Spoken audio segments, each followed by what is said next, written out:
السلام علیکم، میں ہوں سید منصوب حسن۔ اس ویڈیو میں ہم دیکھتے ہیں کہ پاکستان کا جو بجٹ ابھی اناؤنس ہوا ہے سال 2020-2021 کے لیے، اس میں ایس ایم ایز کے لیے کیا ہے۔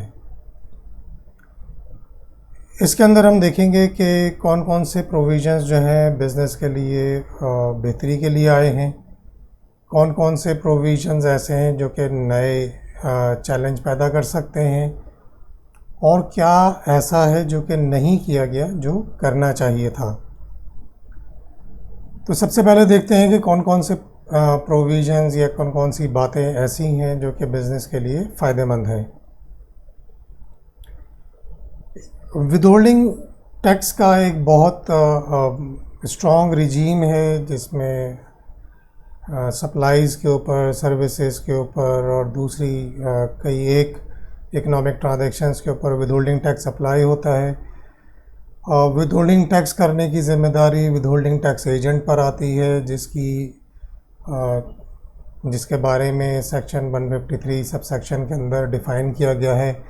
کہ کون لوگ ہیں جو کہ ود ہولڈنگ ٹیکس ایجنٹ کی ڈیفینیشن میں فال کرتے ہیں، انہیں پریسکرائب پرسن کہا جاتا ہے۔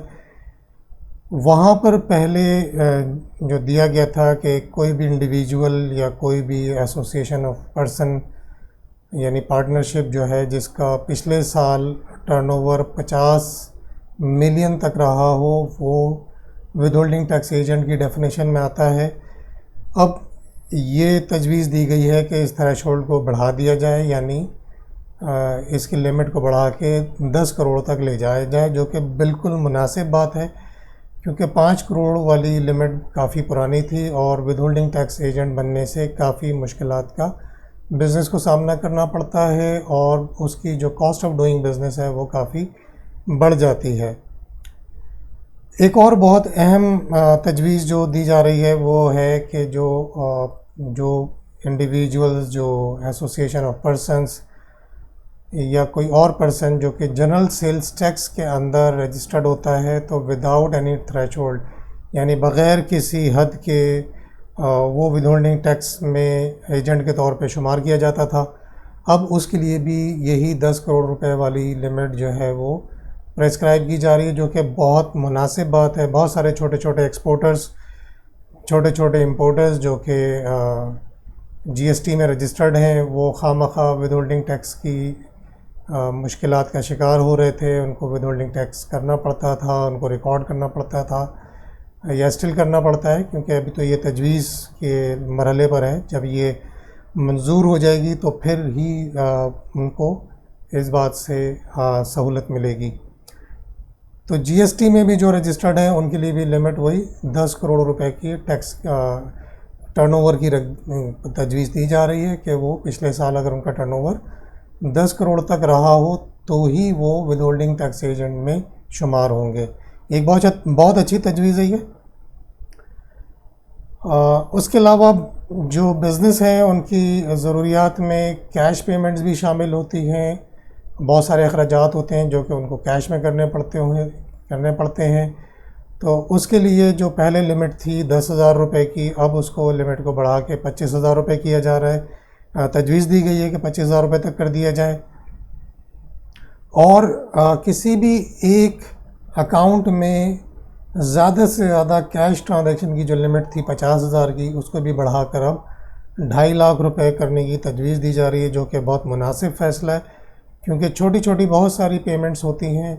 جو کہ بزنس کو کرنی ہوتی ہیں، وہ 50,000 سے کہیں زیادہ ہو جاتی ہیں۔ تو یہ ایک بہت مناسب تجویز ہے اور کافی سہولت چھوٹی انٹرپرائزز کے لیے، مائکرو انٹرپرائزز کے لیے کافی سہولت کا باعث ہوگی۔ اسی طرح تنخواہوں کے حوالے سے بھی کہ بہت سارا اسٹاف ایسا ہوتا ہے جس کے پاس بینک اکاؤنٹ نہیں ہوتا،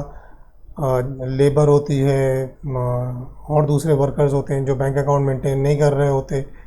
یا ان کے پاس اتنی آمدنی نہیں ہوتی کہ وہ بینک اکاؤنٹ مینٹین کر سکیں، کیونکہ بینکس کی بھی اکاؤنٹ مینٹین کرنے کی بھی اپنی ریکوائرمنٹس ہوتی ہیں جو کہ ہر ایک فرد پوری نہیں کر پاتا۔ یہ بھی ایک بینکوں کی طرف سے زبردستی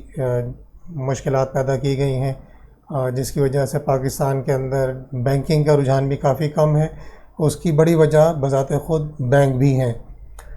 تو یہ جو تجویز دی جا رہی ہے کہ جو تنخواہیں ہیں، پہلے آپ 15,000 تک کیش میں دے سکتے تھے، اب یہ تنخواہ 25,000 تک دے سکیں گے جب یہ تجویز منظور ہو جائے گی۔ تو یہ ایک بہت اچھا فیصلہ ہے اور اس سے بھی کافی سہولت اسمال بزنسز کو ملے گی۔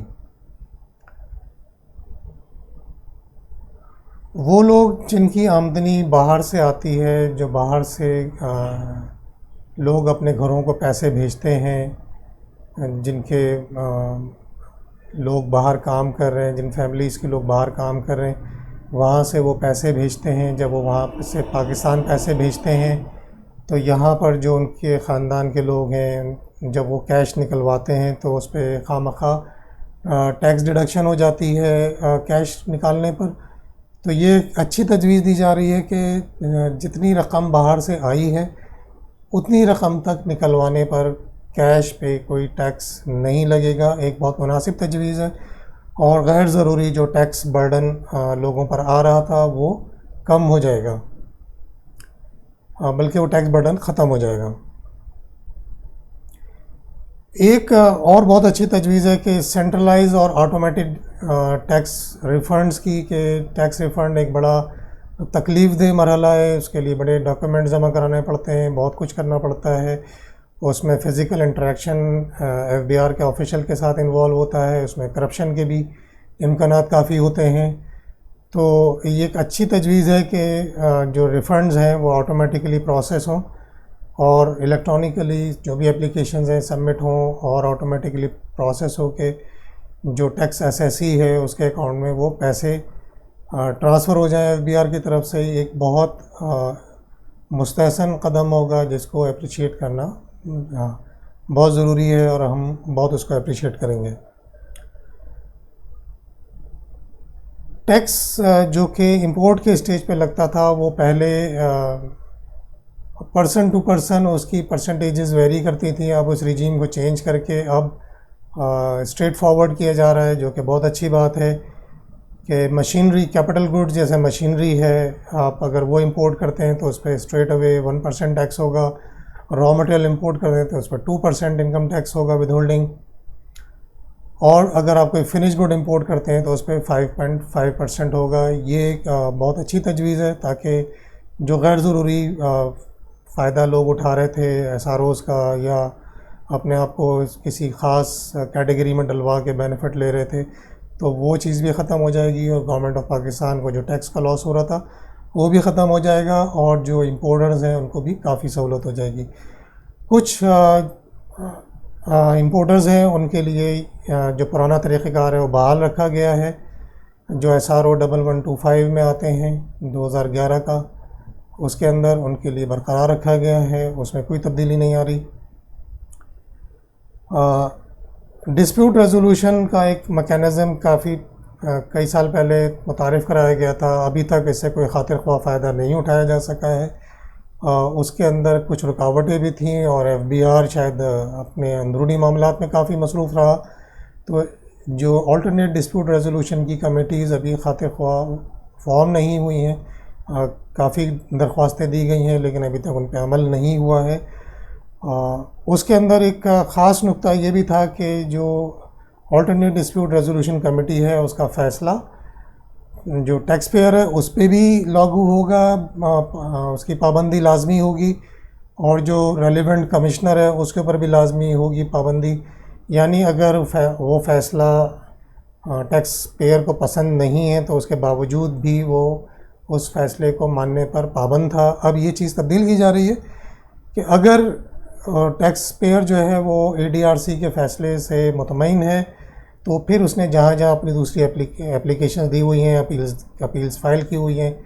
چاہے وہ ہائی کورٹ میں ہے یا کمشنر اپیل کے پاس ہے، تو اگر وہ مطمئن ہو جائے اس فیصلے سے تو وہ ایف بی آر میں کمشنر کے پاس درخواست دے سکتا ہے کہ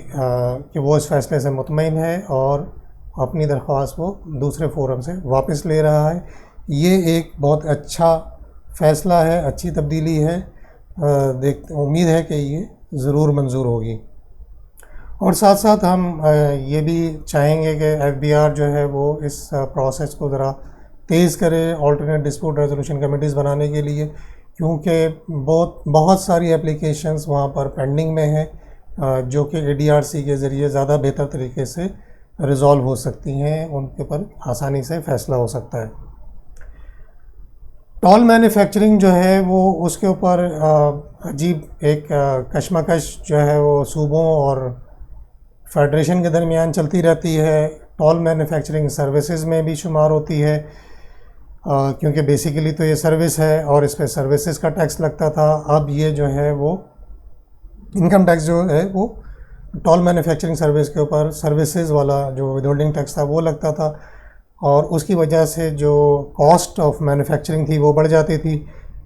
اب اس کا جو پروپوزل دیا گیا ہے کہ وہ اس کو سپلائی آف گڈس ٹریٹ کیا جائے، یعنی ٹول مینوفیکچرنگ یعنی آپ کی پروڈکٹ ہے، آپ کا را مٹیریل ہے، آپ کسی اور فیکٹری سے بنواتے ہیں، یہ ٹول مینوفیکچرنگ کہلاتی ہے۔ تو وہ فیکٹری جو ٹول مینوفیکچرنگ کرے گی تو وہ جو اپنے سروس چارجز ہیں وہ اس کو سپلائی ٹریٹ کیا جائے گا، اور اس پہ جو ٹیکس آپ کاٹیں گے اگر آپ کمپنی ہیں تو وہ اگر وہ جو ٹول مینوفیکچرنگ کر رہا ہے اگر وہ کمپنی ہے تو اس کا 4% ٹیکس کٹے گا، اور اگر وہ انڈیویجول ہے یا AOP ہے تو اس پہ 4.5% ٹیکس کٹے گا۔ یہ ایک اچھی تبدیلی ہے، اور اس سے جو کاسٹ ہے وہ کاسٹ آف پروڈکشن جو ہے وہ یقیناً کم ہوگی۔ اب ہم دیکھتے ہیں کہ کچھ وہ پروویژنز، کچھ وہ تبدیلیاں جو کہ جن کی تجویز دی جا رہی ہے جو کہ مشکلات بھی پیدا کر سکتی ہیں یا نئی ریکوائرمنٹس جو ہیں وہ پیدا کر سکتی ہیں۔ تو آئیے ان کو دیکھتے ہیں۔ ایک ٹیکس پروفائل کا کانسیپٹ جو ہے متعارف کرایا جا رہا ہے کہ ٹیکس پیئر جو ہے وہ اپنی پروفائل اپڈیٹ کرائے گا FBR میں، اور خیر یہ بات بالکل درست ہے کہ ٹیکس پیئر کی پروفائل اپڈیٹ ہونی چاہیے، لیکن ساتھ ساتھ جو ایک پرانا طریقہ کار، پرانی سوچ جو چلی آ رہی ہے کہ جی ہر ایک چیز کے اوپر پہلے پینلٹی لگاؤ تبھی اس پر کام ہوگا، اس کے بغیر کام نہیں ہوگا۔ آپ طریقہ کار کو آسان رکھیں، طریقہ کار میں مشکلات پیدا نہ کریں، تو لوگ اپنی پروفائل کو اپڈیٹ کرنے میں ان کو کوئی قباحت نہیں ہے۔ کچھ ہی چیزیں جو آپ کو اضافی طور پہ اور چاہیے، FBR سے بات کر رہا ہوں میں کہ آپ کو کچھ اور ہی چیزیں جو آپ کو اضافی چاہیے، اس کے لیے جو آپ نے اتنی خوفناک پینلٹی جو ہے وہ متعارف کرائی ہے کہ جناب 2500 روپے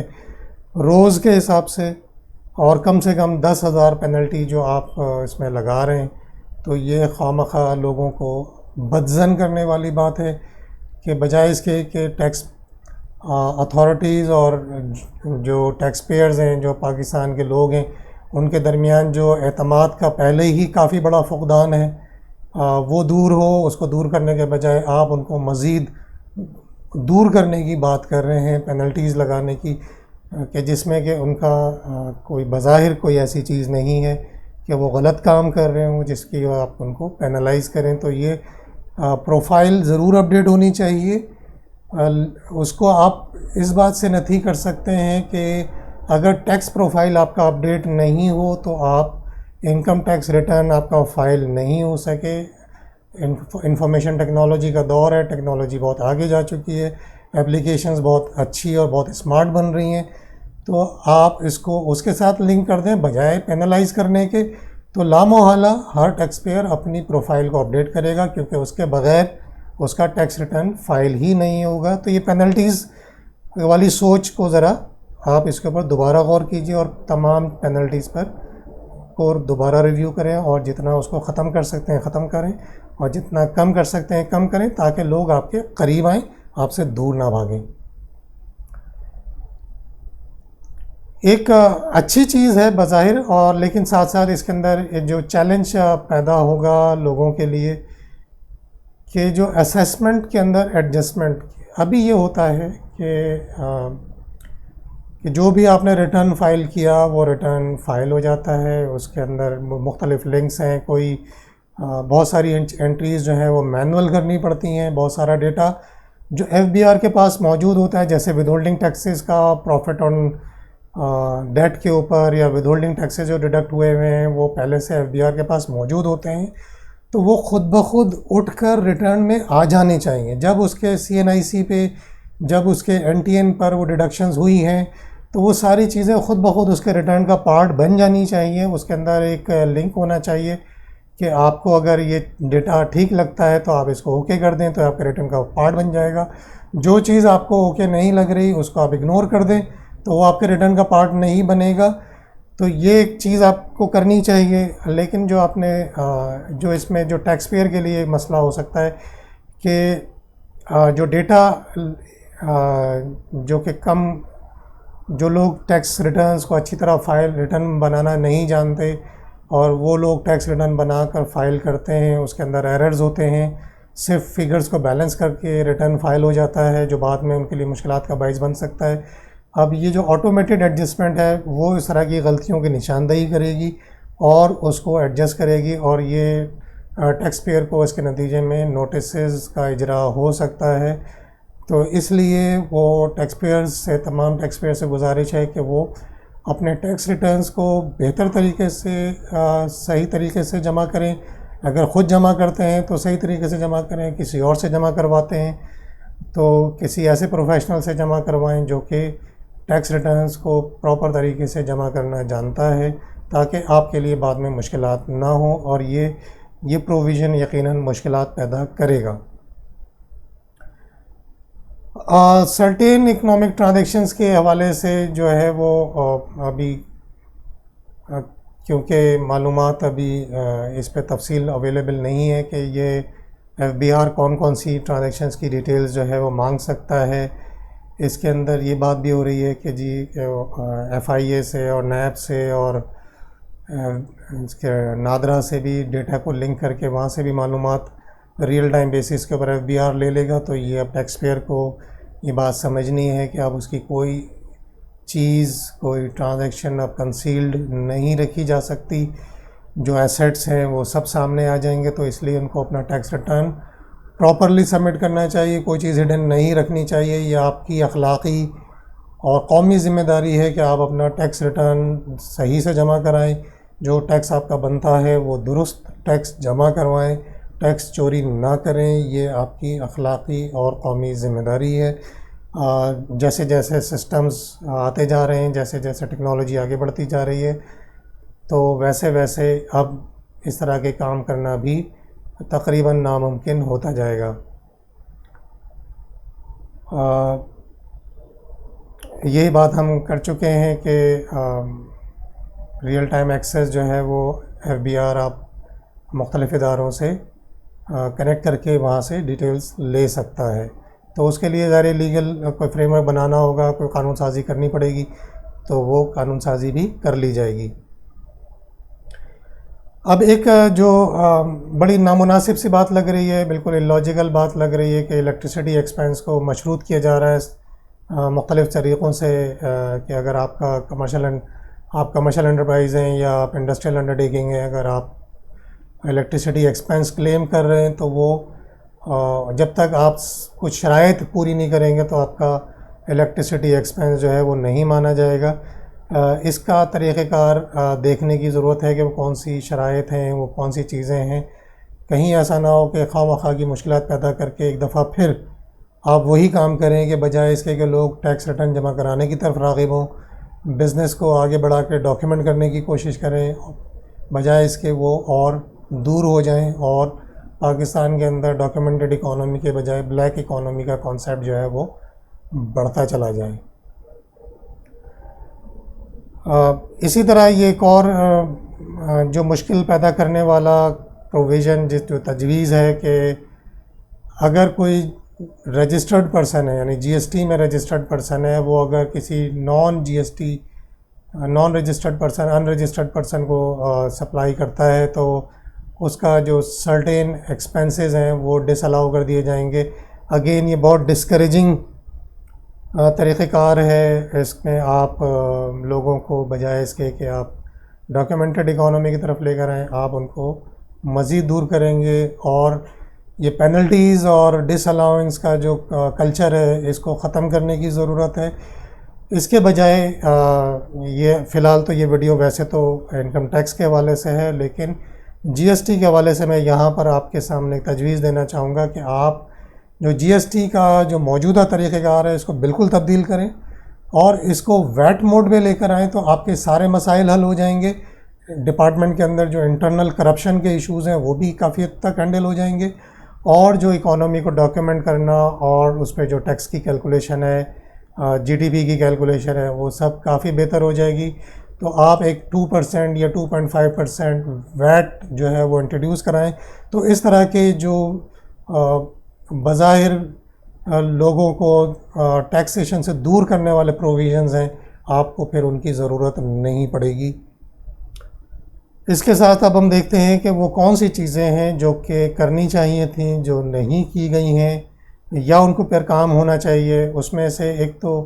بہت اچھا کام کیا گیا پچھلے سالوں میں کہ اسٹارٹ اپس کا کانسیپٹ جو ہے وہ انکم ٹیکس آرڈیننس میں انٹروڈیوس کرایا گیا، لیکن ساتھ ساتھ اس اسٹارٹ اپ کی رجسٹریشن کے لیے اور اس کو ایگزیمشن کے لیے جو سرٹیفکیٹ کی شرط ہے وہ آپ نے کمشنر کی ڈسکریشنری پاورز کے ساتھ مشروط کر دی ہے۔ جہاں پر بھی لفظ ڈسکریشنری آتا ہے وہاں پہ پھر کرپشن جو ہے وہ لازمی آ جاتا ہے۔ اگر کمشنر صاحب خود کرپشن نہ کریں تو ظاہر ہے کہ کمشنر صاحب تو ہر چیز ڈائریکٹلی نہیں دیکھتے، ان کے ساتھ بہت سارا اسٹاف بھی ہوتا ہے، تو کرپشن وہاں پر بھی ہو سکتی ہے۔ تو کرپشن کو ختم کرنے کے لیے جو ایگزیمشن سرٹیفکیٹ ہے اور جو اسٹارٹ اپس کا کلچر ہے اس کو پروموٹ کرنے کے لیے یہ ایگزیمشن سرٹیفکیٹ آٹومیٹڈ ہونا چاہیے کہ کوئی بھی پرسن اگر سافٹ ویئر ایکسپورٹ بورڈ کے ساتھ جب یہ رجسٹر ہو جائے اور وہ آپ سرٹیفکیٹ اپلوڈ کر دیں تو ود ان 7 days اس کو ایگزیمشن سرٹیفکیٹ آٹومیٹیکلی ایشو ہو جانا چاہیے، اس میں کوئی رکاوٹ نہیں آنی چاہیے۔ یہ بات ہمیں سمجھنی چاہیے کہ اسٹارٹ اپس اس وقت فورن ڈائریکٹ انویسٹمنٹ کو لانے کا ایک نہایت شاندار طریقہ کار ہے کہ آپ اسٹارٹ اپس کو انکریج کریں، اسٹارٹ اپس کو پروموٹ کریں، اسٹارٹ اپس کو فیسیلیٹیٹ کریں تاکہ پاکستان کے پاس فورن ایکسچینج زیادہ سے زیادہ آ سکے، پاکستان کی اکانومی اسٹیبلش ہو، اسٹیبل ہو، ہمارا پاکستان کا روپیہ اسٹیبلش ہو، اور ہمیں جو ریپیمنٹس، لون ریپیمنٹس اور ڈیٹ سروسنگ میں جو ایشوز آتے ہیں وہ ہمارے ختم ہوتے چلے جائیں اور پاکستان جو ہے وہ قرضوں کی دلدل سے باہر نکلے۔ اس وقت جو کووڈ-19 نے جو پاکستان کی نہیں دنیا بھر کی جو صورتحال خراب کی ہوئی ہے، اس سے بزنس ایکٹیویٹی بہت ڈاؤن ہوئی ہے، بہت سارے بزنسز بند ہو گئے ہیں، کچھ بند ہونے والے ہیں، جو چل رہے ہیں، جو سروائیو کر رہے ہیں۔ اس کے اندر میں ان تمام بزنس کمیونٹی کے لوگوں کو بالکل سلام کرتا ہوں کہ جنہوں نے اپنے اسٹاف کو نہیں نکالا، اپنے اسٹاف کو تنخواہیں دیں، گھر بٹھا کے تنخواہیں دیں، انہوں نے کام کیا، کیونکہ پہلے ہی کافی مشکلات ہیں اور وہ لوگ اگر بے روزگار ہو جاتے تو پھر کافی زیادہ تکلیفیں اور پریشانیوں کا ان کو سامنا کرنا پڑتا۔ تو وہ قابل تحسین ہے وہ تمام بزنس کمیونٹی کے ممبرز، تمام وہ لوگ جنہوں نے اپنے اسٹاف کو تنخواہیں دیں، ان کو اپنے جابس پہ برقرار رکھا، اور ان لوگوں کو سبق سیکھنا چاہیے تھا جن لوگوں نے تھوڑا سا بزنس کم ہونے پہ اپنے اسٹاف کو نکالا۔ بہت افسوس کی بات ہے، میری ان سے درخواست ہے کہ اپنے اسٹاف کو واپس لے کر آئیں، اپنے اسٹاف کو واپس جاب پہ دیں تاکہ پاکستان کے اندر جو غیر ضروری بے روزگاری ہے وہ ختم ہو۔ آپ نے پہلے ہی اس اسٹاف کی مدد سے، ان ورکرز کی مدد سے الحمدللہ بہت کمایا ہے۔ جو آپ کی سیونگز ہیں، جو آپ کی ویلتھ ہے، ان تمام جو آپ کی ہیومن ریسورس ہے اس کی ایفرٹ کا نتیجہ ہے۔ یقیناً آپ کی انویسٹمنٹ تھی لیکن ان کا بھی رزق اس میں شامل تھا، تو آپ ان لوگوں کو واپس لیجئے اور ان کو بحال کیجئے اپنی جابس کے اوپر۔ ایف بی آر سے درخواست ہے کہ آپ ٹیکس ریٹ کے اندر ایک نمایاں کمی کیجئے تاکہ بزنس کو سہارا ملے اور بزنس کمیونٹی جو ہے وہ پاکستان کو سپورٹ کر سکے، پاکستان کے اندر جو ان امپلائمنٹ ہے اس کو ختم کرنے میں اپنا کردار ادا کر سکے۔ اس وقت مارکیٹ کے اندر گڈز کی جو سپلائیز ہے اس کی کافی قلت کا سامنا ہے، اس کی وجہ سے جو منافع خور ہیں، ناجائز منافع خور ہیں، ان کو شرم آنی چاہیے کہ وہ چھوٹی چھوٹی چیزوں کی قلت پیدا کر کے ناجائز منافع خوری کر رہے ہیں، اس لیے کہ پیچھے سے مینوفیکچرنگ نہیں ہو پا رہی ہے، سپلائیز کم ہیں، اور اگر سپلائیز اویلیبل بھی ہیں تو بہانہ بنا کے اس کی شارٹیج پیدا کر کے وہ ناجائز حرام پیسہ کمانے میں لگے ہوئے ہیں۔ تو یہ پاکستان کے لیے بھی یہ لوگ نقصان کا باعث ہیں، شرم کا باعث ہیں، اور قوم کے لیے، پوری قوم کے لیے یہ لوگ بس ان کو کیا کہا جائے کہ یہ ناسور کی ہی حیثیت رکھتے ہیں، یہ ناجائز منافع خور، ان کا سدباب کرنا نہایت ضروری ہے، ان کے لیے سخت قانون سازی کرنی چاہیے، ان لوگوں کی تو جائیدادیں بھی ضبط ہو جانی چاہیے جو ناجائز منافع خور ہیں۔ تو یہاں تک تو یہ بات ہو گئی، لیکن ایف بی آر سے، منسٹری آف فائنانس سے، پرائم منسٹر صاحب سے گزارش ہے کہ ٹیکس ریٹس میں جو ایگزسٹنگ بزنسز ہیں ان میں کمی کی جائے، کیونکہ یہی بزنس کمیونٹی ہے، یہی بزنس ہے جو پاکستان کو سنبھال رہا ہے، اور اس مشکل وقت میں آپ ان کا ساتھ دیں، ٹیکس ریٹ میں تھوڑی کمی کریں۔ جو آپ نے مختلف قوانین کے تحت ان کے اوپر پینلٹیز وغیرہ لگائی ہوئی ہیں نان کمپلائنسز پہ، اس پہ بھی ذرا رجوع کرنے کی ضرورت ہے، ان کو سہارا دیں، کمپلائنسز کی طرف لے کر آئیں، اور یہ پینلٹیز والا کلچر جو ہے ایک دفعہ پھر میری درخواست ہے کہ اس کو بھی ذرا رجوع کرنے کی ضرورت ہے۔ انڈسٹریز کے لیے ٹیکس ایگزمپشنز اور دوسرے انسینٹیوز اناؤنس کرنے کی ضرورت ہے تاکہ نئی انڈسٹری لگے پاکستان کے اندر۔ پاکستان کے اندر ہم دیکھتے ہیں اسٹاک ایکسچینج کے اندر ایک زمانہ ہو گیا کہ کوئی نئی انڈسٹری کی لسٹنگ نہیں ہوئی ہے، نئی انڈسٹریز پاکستان میں نہیں لگی ہے۔ اس کی وجہ سے اس کی وجہ یہ ہے کہ پاکستان کے اندر جو ٹیکس کے قوانین ہیں، پاکستان کے اندر جو دوسرے قوانین ہیں، وہ انویسٹمنٹ کی پروموشن کے لیے مثبت کردار ادا نہیں کر رہے، انتہائی نیگیٹو ہیں۔ پاکستان سے باہر سے لوگ پاکستان میں آ کے پیسہ لگانے کے لیے تیار نہیں ہیں۔ نئی انڈسٹری کو ایگزیمشن دیں، نئی انڈسٹری کو انسینٹیوز دیں، ان کے لیے فنڈز اویلیبل کریں۔ بینکس کے پاس لیکوڈیٹی موجود ہے،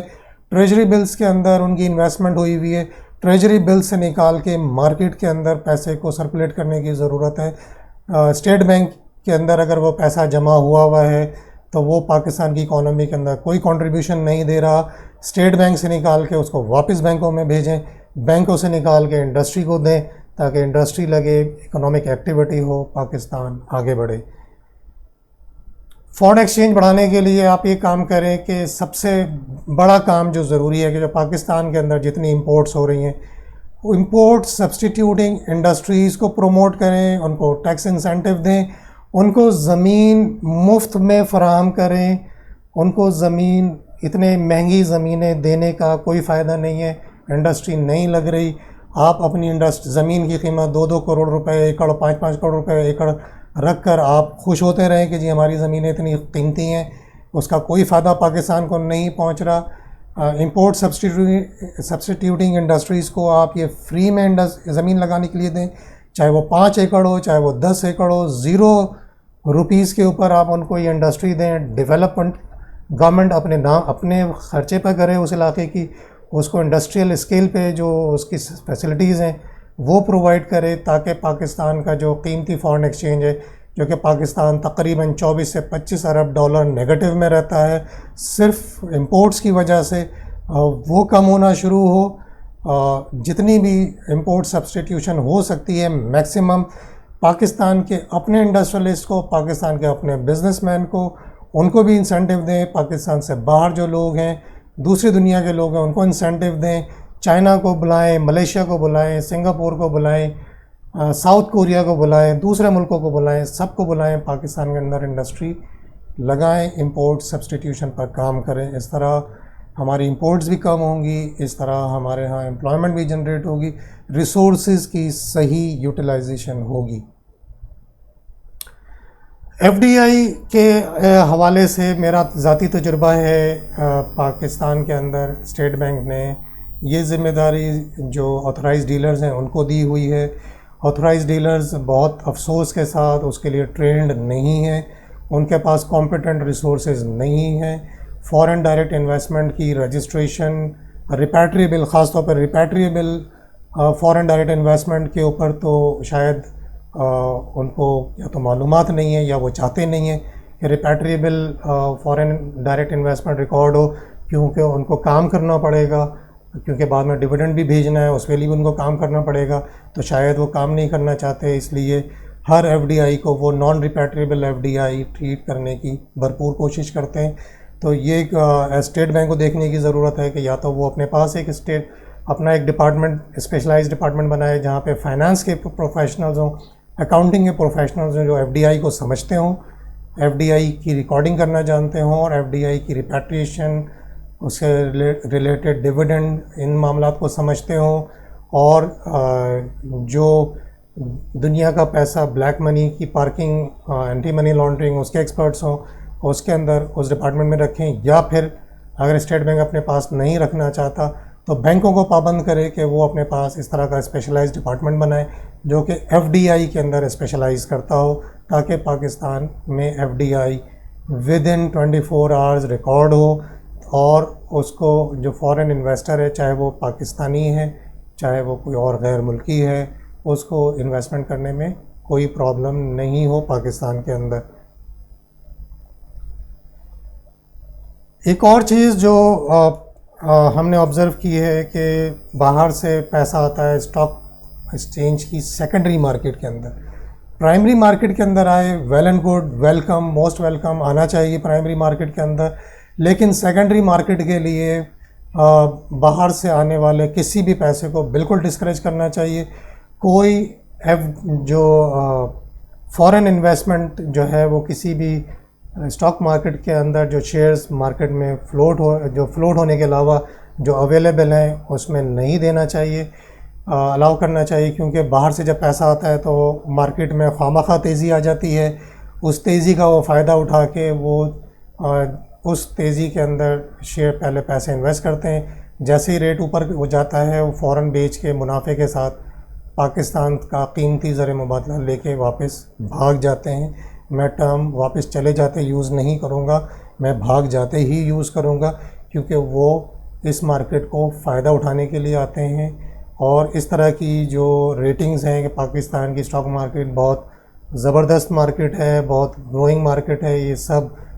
دھوکہ دینے والی اسٹیٹمنٹس ہیں، کیونکہ primary market Pakistan stock exchange کی کہیں پر بھی گرو نہیں ہو رہی، وہ وہیں کی وہیں کھڑی ہوئی ہے۔ سیکنڈری مارکیٹ جو ہے وہ فلکچویشن کا شکار ہے اور لوگ اس سے مس گائیڈ ہو رہے ہیں، تو اس چیز کو بھی روکنے کی ضرورت ہے، انکم ٹیکس کے لاء کے ذریعے بھی اور foreign exchange manual foreign exchange regulations کے ذریعے بھی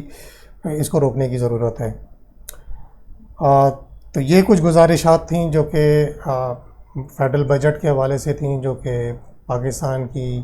micro, small and medium enterprises کو جس طرح متاثر کر سکتے ہیں ان کے اوپر تھیں۔ ابھی یہ تجاویز کے اسٹیج پر ہیں، یقیناً ان میں بہت تبدیلیاں آئیں گی، اور جیسے ہی وہ تبدیلیاں آئیں گی تو انشاءاللہ ہم آپ کے ساتھ وہ فائنل ورژن جو کہ قانون کی شکل میں، جو کہ فائنانس ایکٹ، کیونکہ ابھی تو فائنانس بل کی شکل میں ہے، جب فائنانس ایکٹ کی شکل میں آئے گا تو انشاءاللہ اس پر بھی آپ کے ساتھ ویڈیو بنا کے شیئر کریں گے۔ امید ہے کہ آپ کو اس ویڈیو سے کافی معلومات ملی ہوں گی۔ اپنے دوستوں کے ساتھ اپنے حلقے میں شیئر کیجئے، بزنس کمیونٹی میں شیئر کیجئے، ہمارے چینل کو سبسکرائب کیجئے۔ انشاءاللہ آپ کے ساتھ پھر ملاقات ہوتی ہے۔ آپ ہماری ویڈیوز کو بہت توجہ سے دیکھتے ہیں، پسند کرتے ہیں، اس کا بہت بہت شکریہ۔ آپ سے انشاءاللہ جلدی نئی ویڈیو کے ساتھ ملاقات ہوتی ہے۔ اللہ حافظ۔